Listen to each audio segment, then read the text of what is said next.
Salamat sa Panginoong Diyos.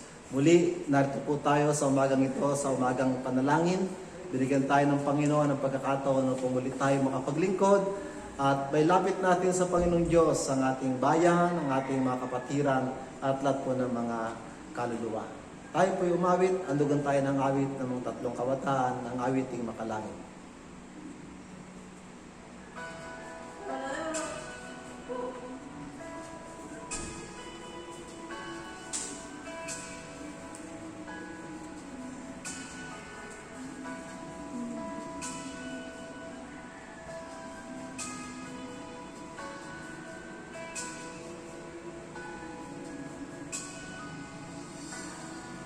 Panginoon, ang nais ko,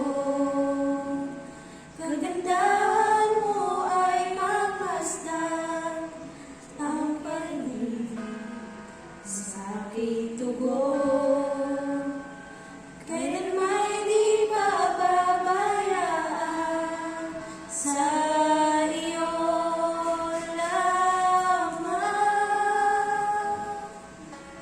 Magtatagpuan sa iyo lamang.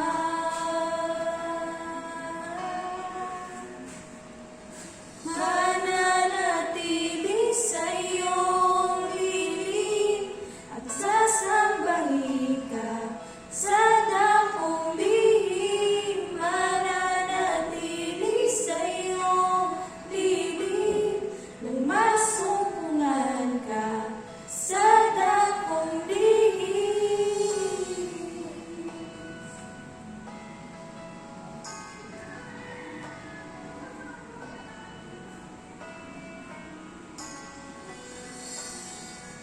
Panginoon, ang ngalan mo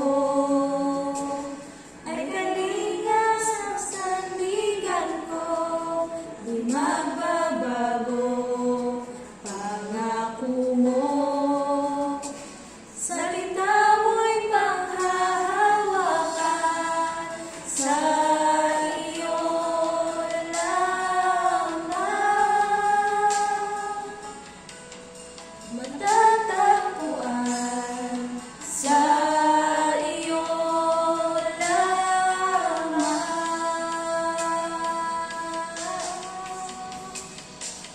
Mananatili sa iyong lilim at sasambahin ka sa dakong lihim. Mananatili sa iyong lilim nang masumpungan ka sa dakong lihim.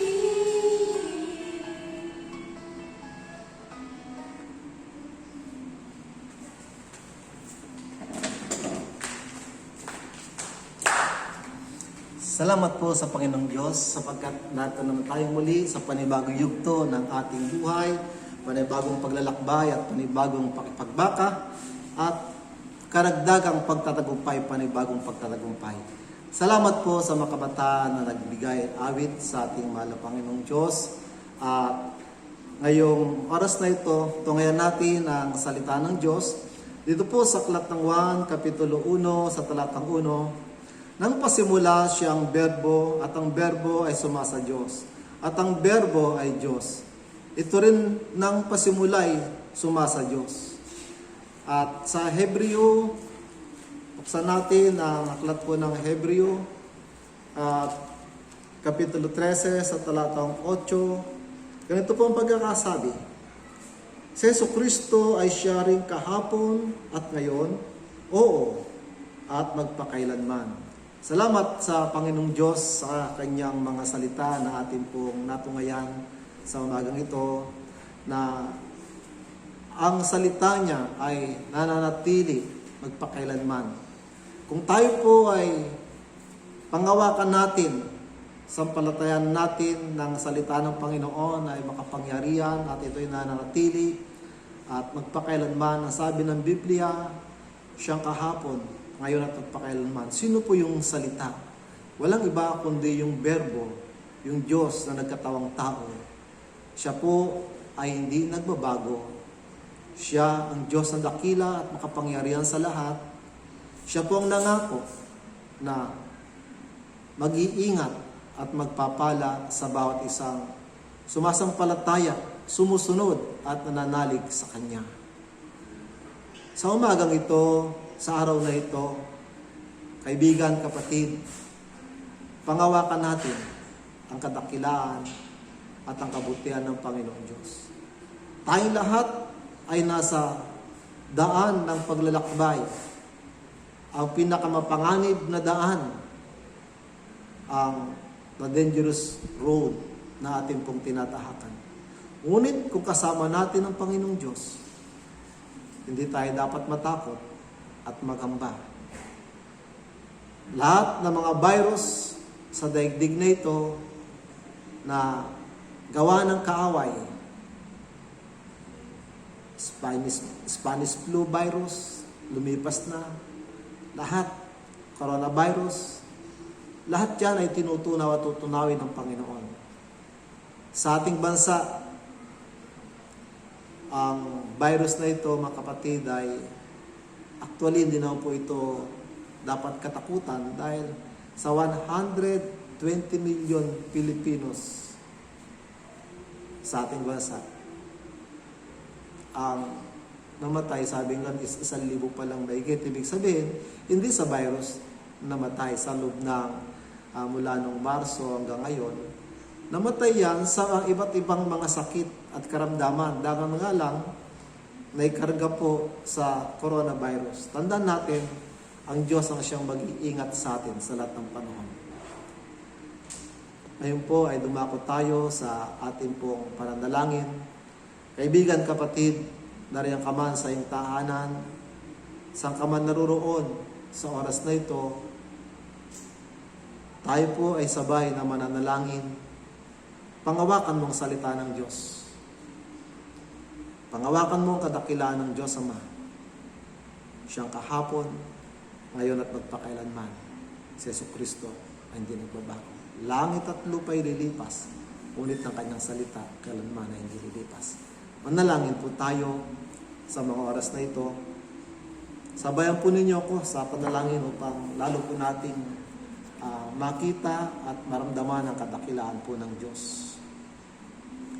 Ama naming Diyos na makapangyarihan sa lahat, Diyos na lumikha ng langit at lupa, daluyan at bukal ng mga pagpapala. Nagpupuri at nagpapasalamat po kami, Ama, sa inyong kabutihan at sa inyong kadakilaan. Kayo ang Diyos na lumikha ng langit at lupa. Kayo ang Diyos ang nagbigay ng aming buhay. Kayo ang Diyos na matibay na sandigan po namin at matatag na muog namin pong kanlungan. Ama, sa oras na ito, muli po kami lumalapit, dumudulog sa inyong paanan at sa iyong presensya. Inihingi po namin, Panginoong Diyos, nalikhan niyo po kami ng pusong dalisay at ng marilag na espiritu. At igayak po ninyo sa amin ang kagayakang makalangit upang patuloy naming madama ang iyong kapangyarihan at samahan po ninyo kami sa iyuhan ng iyong banal na espiritu upang sama po kami pumaroon at anuman ang aming gawin. Tiyak po namin ang pagtatagumpay. Tiyak namin, Panginoong Diyos, taglay namin ang kapangyarihan galing po sa inyo. Sa araw na ito, Ama, amin pong itinataas sa inyo ang mga kapatid na Brother Arnel, Rowena, Sammy Boy Arbitrario, na sila po ay iniwan na po ng kanilang magulang, ang nanay po nila.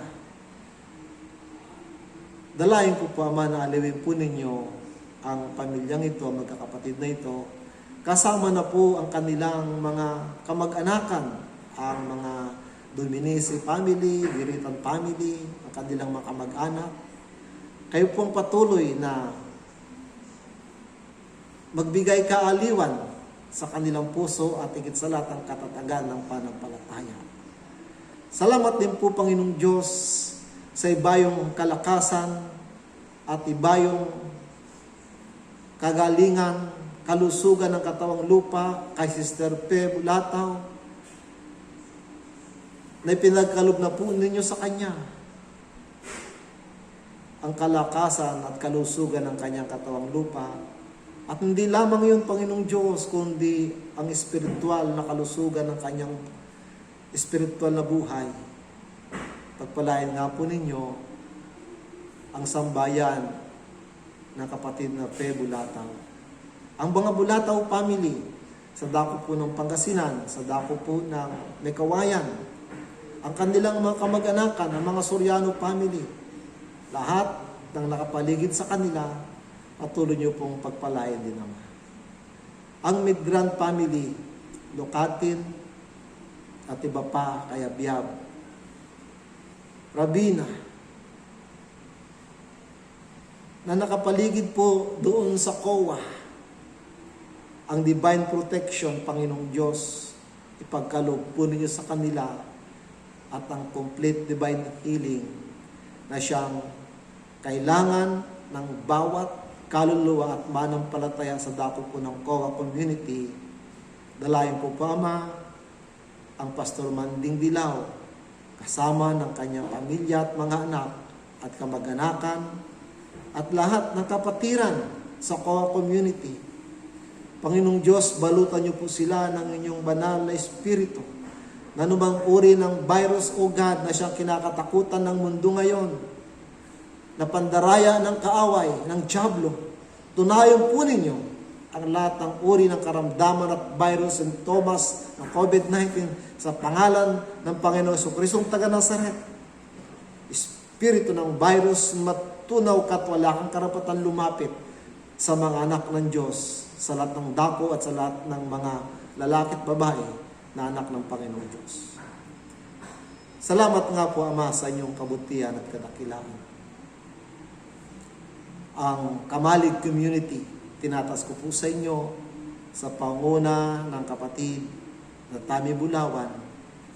Tinatas ko po din ang assistant priest, si Brother Jessica, ang lahat ng mga pamilya sa dako na yun ng Kamalig community. Kayo po ang patuloy na kumilos sa kanila.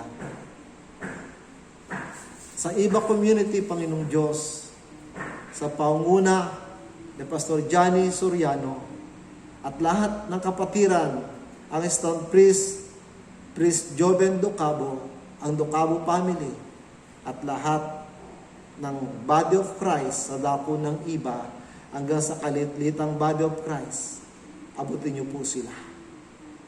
Huwag niyo pong ipaintulot ng bawat isa sa kanila yung magkaroon ng takot at agam-agam sa aming pong paglalakbay. Huwag pong makita ang kakulangan ng mundo, ang makita nila ay ang iyong kadakilan at kasakdalan.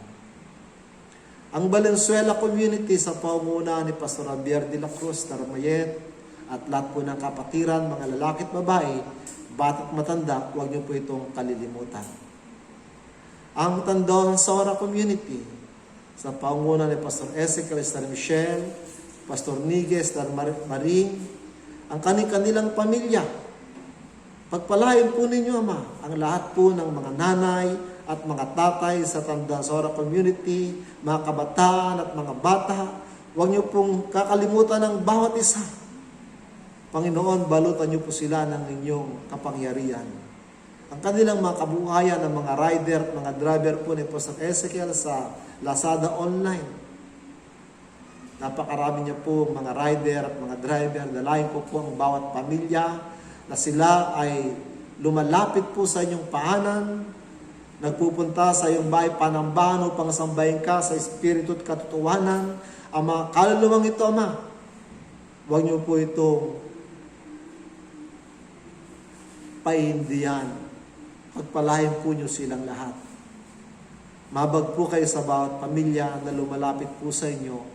Katagpuin po ninyo ang kanilang pangailangan. Yung araw-araw na kanilang anak buhay, sa pagra-rider po nila, yanda po ninyo, Ama, ang napakaraming mga customer para po sa kanila. Ganon din po ang COA. Nabanggit ko na po kayo na sa katauhan po ni Pastor Manding. Ang Payatas, Pastor Ibong Demunise. Panginoon, pagpalain po ninyo ang mag-asawang Pastor Ibong, Star Ann, ang lahat ng mga kapatiran sa Payatas. Mabag po kayo, Panginoong Diyos, sa mga maliliit na pamilya na kung saan may kasabihan, may ginturaw sa tambakan. Ama, anguhin niyo po sila mula sa tambakan, sa katawagang tambakan, bigyan sila ng isang buhay na mayroong kasaganaan at mayroong kapayapaan. Palayain niyo sila sa lahat po ng mga pagkakautang, sa lahat ng kahirapan, kasalatan at kadustaan ng buhay. Maraming pong salamat.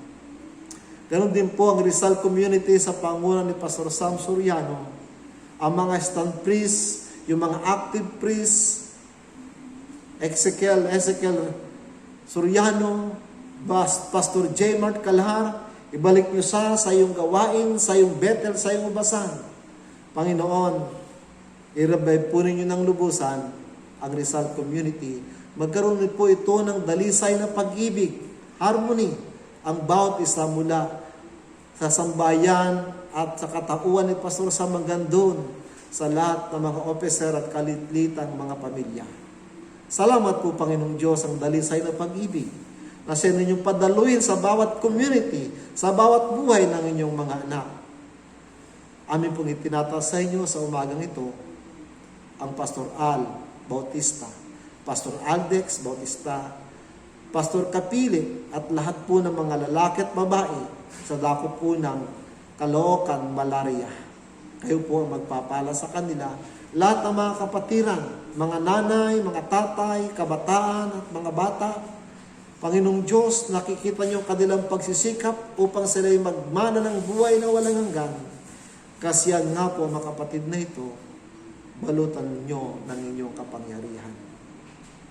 Ganon din po ang Abra District, Zone 1 and Zone 2. Tulungan po ninyo ang Bishop Paderes, Elder Jason, at lahat ng mga elder at district evangelists sa Abra District, Aflan. Tulungan niyo po silang lahat, Ama, kahabagan at bigyan ng iba yung panampalataya. Ang Tabuk, Isabela District, lalong-lalo na po ang Batong Buhay. Tulungan niyo silang lahat na may hina sa bahagi ng katawan. Palakasin po sila. Pastor Guzman, stage 4 ang kanyang cancer, in the name of Jesus Christ of Nazareth. Salamat po, Ama, sapagkat ipinagkaloob niyo na po sa kanya ang proseso at kagalingan galing po sa inyo. Ang Central Pangasinan, naroon po ang Obispo Delpin Cayabyab at ang mga elder Nimo, Elder Bianan, ang community ng Baguio, Pastor June, lahat po, Ama, tulungan niyo po silang lahat. Huwag niyong lalagpasan ang bawat isa hanggang doon sa kalititang community at pamilya, tahanan ng mga kapatiran ng mga lalaki at babae, lahat ng membro. Pagpalain po ninyo, Panginoong Diyos.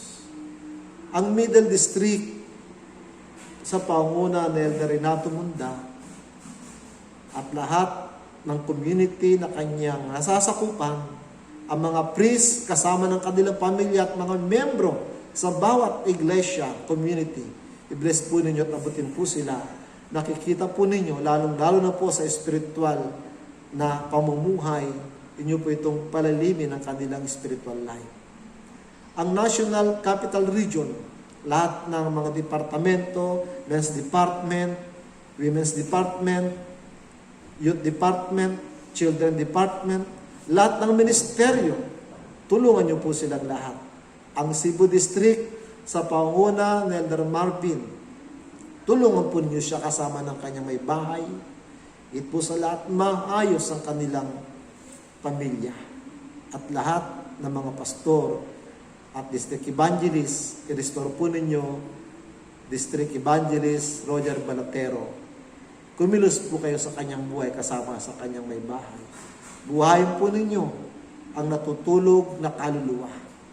Ama, dalayan ko po ang mga nanlalamig na panampalataya, i-restore po ninyo at pag-alabin.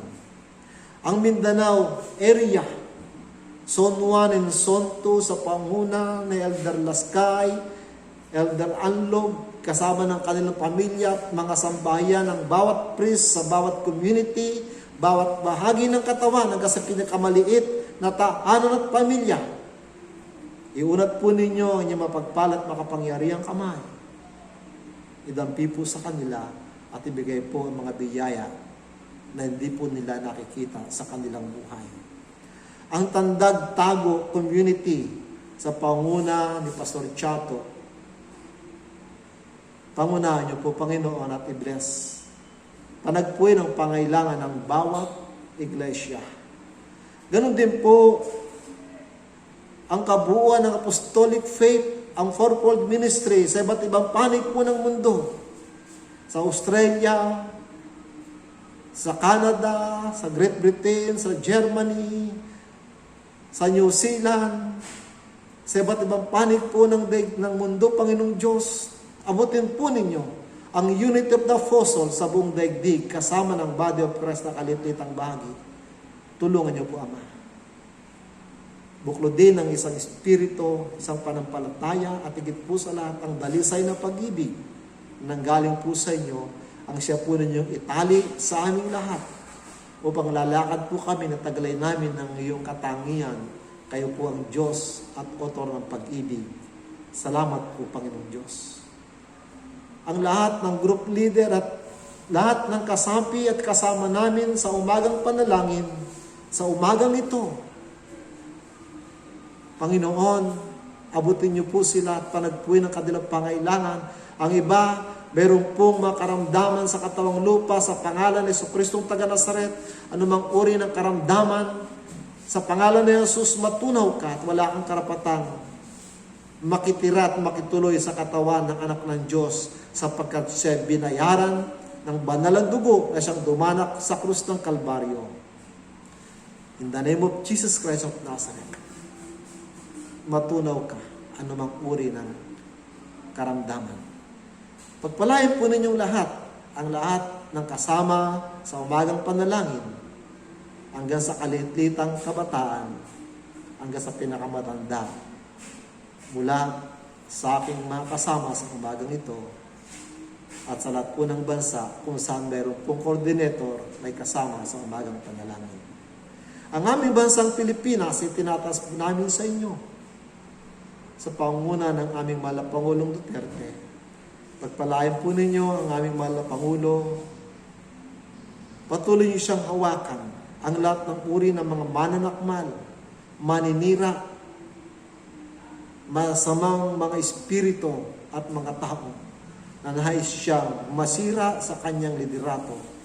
Sawayin po ninyo, Panginoong Diyos, ang mga taong ito, ang masamang mga impluensyang ito, balutan ng iyong kapangyarihan at ang aming bansa, ilagay po ninyo sa inyong makamay, sa inyong kapangyarihan at bansang Pilipinas, gayon niyo po, itaas po ninyo sa lahat po ng bansa sa daigdig. Salamat nga po sa napakayamang biyaya, sa abundansyang buhay, sa complete divine healing sa bawat isa sa umagang ito, sa makapangyarang pangalan ng aming Panginoon Jesucristo, ito pang aming samot na langin. Amen. Ang umagang panalangin po ay patuloy pong nag-aanyaya tuwing umaga sa ganitong oras. Inyo po kaming samahan sa pananalangin at patuloy nating idulog ang ating mga kababayan, ang ating bansa, at lahat po ng kaluluwa. At sino man pong nais maging kabahagi sa umagang panalangin, maging group leader, wag po kayong mahiya, nilagay po niyo dyan sa comment. Brother Dan, nais ko po makasama sa umagang panalangin at kabahagi sa group leader.